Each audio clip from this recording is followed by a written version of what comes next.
হেফাজতের তরফ থেকে কিংবা ভিকটিমদের তরফ থেকে এখনো 2013 সালের শাপলা গণহত্যার জন্য যে মাস্টার মাইন্ড ছিল সেই দানব ফ্যাসিস্ট শেখ হাসিনার বিরুদ্ধে মামলা দায়ের করা হয় নাই। আপনারা কেন এখনো মামলা দায়ের করেন নাই আমি জানি না। আমি মনে করি শাপলা চত্বরে যারা গণহত্যার শিকার হয়েছে তাদের প্রত্যেকে শেখ হাসিনার বিরুদ্ধে গণহত্যার মামলা দায়ের করতে হবে, এটাই এক নম্বর দাবি। দ্বিতীয় যে কথাটি আপনাদেরকে আমি বলতে চাই, আমরা মুসলমান, উম্মার প্রতি আমাদের ভালোবাসা থাকতে হবে। তাই গাজার শহীদ এবং কাশ্মীরের মুসলমানদের উপরে যে জুলুম চলছে তার বিরুদ্ধে আমাদের ঐক্যবদ্ধভাবে আন্দোলন চালাতে হবে। 3 নম্বর কথা আমি বলতে চাই, আমার বক্তব্য দীর্ঘায়িত করব না। এখানে অনেক ওলামায়ে একরামরা আছেন যারা মূল্যবান বক্তব্য দেবেন।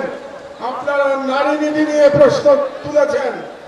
এ ব্যাপারে প্রথমে ডক্টর ইউনূস সরকারের প্রতি আমার একটি প্রশ্ন আছে যে আপনারা কেন অপ্রয়োজনীয় ইস্যু তৈরি করছেন? নারী কমিশন করবার জন্য জুলাই বিপ্লবের তরুণরা জীবন দেয় নাই, তারা জীবন দিয়েছিল বাংলাদেশকে ফ্যাসিবাদ মুক্ত করবার জন্য, বাংলাদেশ থেকে ভারতীয় আগ্রাসনবাদ মুক্ত করবার জন্য। কাজেই আপনারা সরকারে বসেছেন যাতে করে বাংলাদেশে আর ফ্যাসিবাদ ফিরে আসতে না পারে। আপনাদের দায়িত্ব শুধুমাত্র সেই সংস্কারগুলি করা যে সংস্কারের মাধ্যমে বাংলাদেশে ফ্যাসিবাদের পুনরুত্থানের পথ আমরা বন্ধ করতে পারবো। কাজেই ডক্টর ইউনূস সরকারের প্রতি আমার বাংলাদেশের একজন প্রবীণ নাগরিক হিসেবে পরামর্শ থাকবে, আপনারা অপ্রয়োজনীয় ইস্যু তৈরি করবেন না। এবং আমরা দেখতে পেয়েছি আপনারা অনেকগুলো অপ্রয়োজনীয় সংস্কার কমিশন করেছেন। এই সমস্ত সংস্কার কমিশনের কোনো প্রয়োজন ছিল না। আপনারা রাষ্ট্রের সম্পদ এবং সময় নষ্ট করছেন।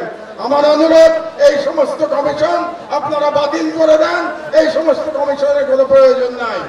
আর আলেম ওলামাদের কাছে আমার নিবেদন, আপনারা নারী নীতি নিয়ে লড়াই করতে গিয়ে বৃহত্তর লড়াই থেকে সরে যাবেন না। আমাদের বৃহত্তর লড়াই ভারতীয় সাম্রাজ্যবাদের বিরুদ্ধে লড়াই, আমাদের বৃহত্তর লড়াই ইসলামের জন্য আমাদের লড়াই। আপনারা যদি নারী নীতির মতো একটা ইস্যু দিয়ে আন্দোলন করেন তাহলে আমাদের যে বৃহত্তর আন্দোলন এটা ক্ষতিগ্রস্ত হবে। কাজেই নারী নীতির অবশ্যই আপনারা প্রতিবাদ করবেন, কিন্তু তার মানে এই না যে আমরা মূল লড়াই থেকে সরে যাব।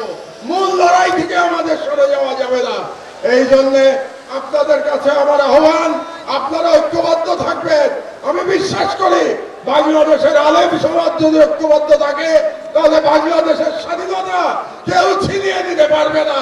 কাজেই যে কোনো মূল্যে এই হেফাজতের মঞ্চ থেকে বাংলাদেশের সকল আলেমদের ঐক্যবদ্ধ থাকার আহ্বান জানিয়ে আমার বক্তব্য শেষ করছি। আল্লাহ হাফেজ। বাংলাদেশ জিন্দাবাদ।